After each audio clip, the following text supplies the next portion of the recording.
When taking a look at India's recent history as far as Test cricket is concerned, there are two things really that stand out. One is that India have achieved undoubtedly so a lot of glory as far as bilateral series wins are concerned. Yet another unfortunate thing that does seem to have become a major problem is collapsing of the batting unit for very low scores.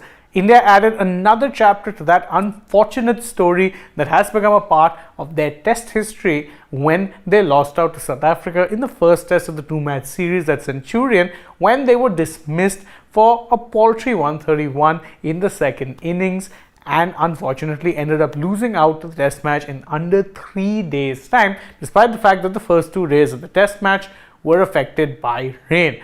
Definitely one of those very embarrassing moments when it comes to the history of Indian cricket, especially when you consider the fact that this is an Indian team that many are considering to be one of the best sides. They have a lot of top tier talent, and this South Africa side, with all due respect, don't pose the same kind of threat that you've seen South Africa teams of the past pose. But where exactly does this particular loss rank when it comes to some of the worst collapses that we have seen from India in Test cricket? That's what we'll talk about in this video, and we're ranking in order that we'll be discussing in this video the top 5 worst collapses that India have had in their recent Test cricket history. And we're starting off number 5 with this 131 all out that took place against South Africa in Centurion just very recently, in fact just yesterday, now that you think about it. Now, if you're wondering how is it that this loss is ranked so low, well, that's because the ones that followed this are even worse. But again, this one didn't really seem all that better. You were in at least a half decent position after the first innings despite yet another top order collapse, but you let South Africa get away with the game courtesy of course, Dean Elgar's magnificent 185 and of course Marco Jansen putting up a gritty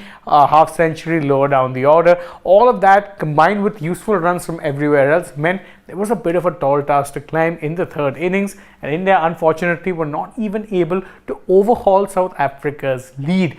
That was how bad things were. There was expectation that India might be able to at least overhaul the lead, get some runs, take it to the fourth innings, but even that didn't happen as India ended up losing their wickets in clusters and unfortunately couldn't even go on to take the test onto the penultimate day, that is day 4 of the Test match. But as you'll discover, the ones that come after this, as I've said, are way worse. At number 4 on this list, you have the 112 all out that India faced against Sri Lanka in Galle all the way back in 2015. Now again, a lot of you might have to cast your mind back a bit to remember this particular Test match. It came in the early days of Virat Kohli's captaincy, but exposed a problem that in many ways has become familiar with the current team. Not only are they at times pretty susceptible to quality spin bowling in spin-friendly conditions, that amplifies further if a left-hand spinner is the one doing the damage. This test was exactly just that. India were chasing 178 to win,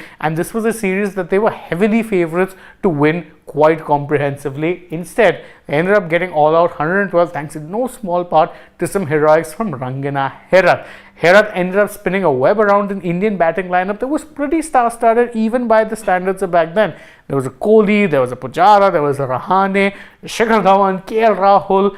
All of these guys were in the batting lineup. So you were expecting that even in conditions that were pretty tricky because the ball was turning a lot, they'd be able to chase down 178. Unfortunately, they were not. And as I said, this is something that exposed, with the benefit of hindsight, you can say, a problem that Indian batters would have in spin-friendly conditions.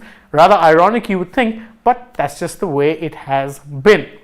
At number 3, we have, well, this is a twin humiliation in many ways because this is, I'm talking about not just one collapse, but 2 collapses in the same Test match. I'm of course talking about the Lord's Test match against England in that 2018 series. And this was a pretty bad match because, as I said, you didn't have one collapse, you had 2 collapses. You were put into bat first, dismissed for 107, and then England ended up scoring nearly 400 in reply, meaning that you were already facing an uphill task come the third innings or the second innings, and you knew that you had to bat out of your skins to even overhaul England's lead, never mind give them a decent target to chase down in the fourth innings. Instead, what do? 130 all out in the second innings, and you've lost the test match by a comprehensive margin.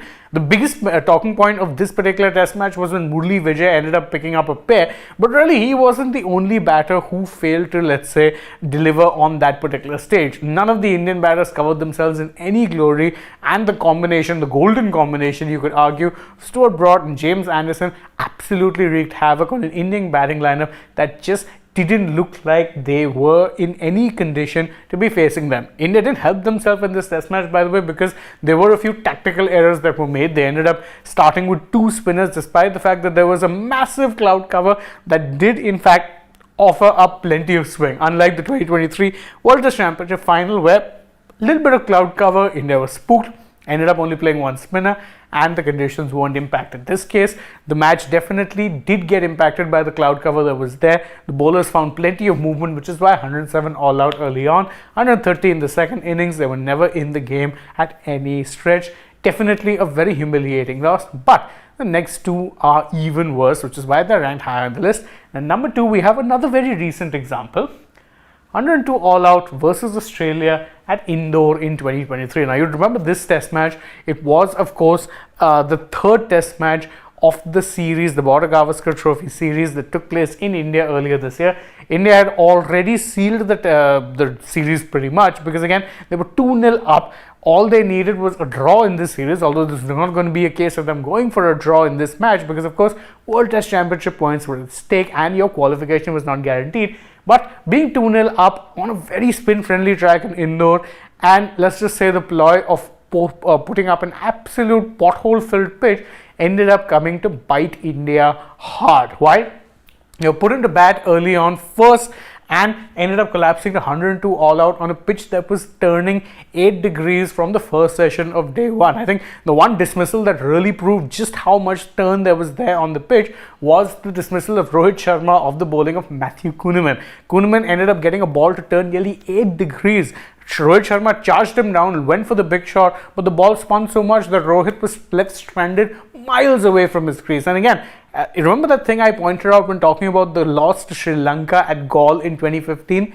Indians on spinning tracks against a left-arm spinner, they always struggle, and in this game, it was Matthew Kuhnemann, who, lest we forget, is not even a regular member of the Australian Test squad despite doing pretty well in India, because again, there's a certain Nathan Lyon there who takes up the lone spinning spot.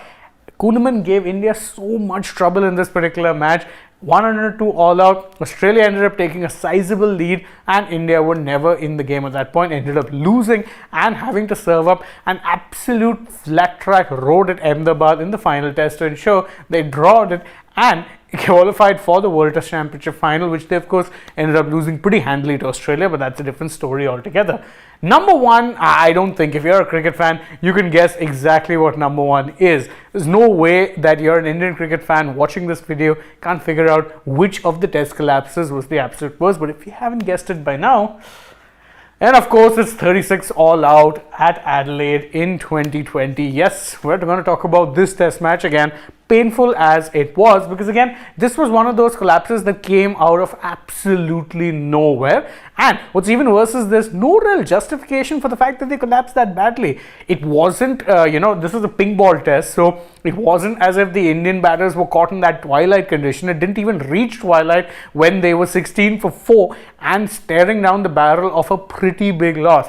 What's even funnier, and something that a lot of people tend to forget at this point in time, is that this 36 all-out came in the third innings when India, believe it or not, actually already had a lead. You heard that right. They had a lead after the first innings. They had scored 240 odd and Australia had not been able to overhaul that. So India were in a pretty decent position. But this 136 all out totally changed the course of the game, and all Australia had to do was chase down a pretty easy target in the final innings. Ensure they were getting that victory. It wasn't very tough from that point onwards, but 36 all out. Of course, the fact that India ended up overcoming this, winning the series, definitely great memories for the ages, but that doesn't change the fact that 36 all out remains the worst collapse by an Indian team in Test cricket, and it's going to take something pretty special to undo that. Even though the Centurion loss would hurt in many ways, it's not as bad as 36 all out. At least that's how I feel about it. What do you guys think, and which other collapses do you think could have made this list? Again,